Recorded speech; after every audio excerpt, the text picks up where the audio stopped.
Opo. Ito yung order na naman natin. Opo. Ito po ay kanyang pinakandaan. Opo. Yan po. Yan lang po, no? Wala nang iba. Yan ang pinalaman namin mga gamit. Sige po. Opo. Yan o. Opo, sige po. Mga nakukudkud eh. Opo. Noted po yan. Mga naging guest namin walang ingat eh.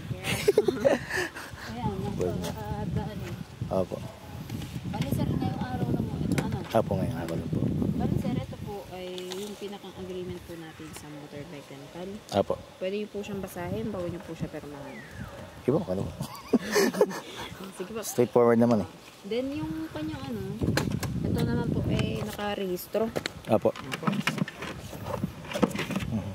Ayan o. Sige po. Ayan. Sige po. Just in case na may LTO po, ano? Opo, in case matapos mga ano yung... Opo.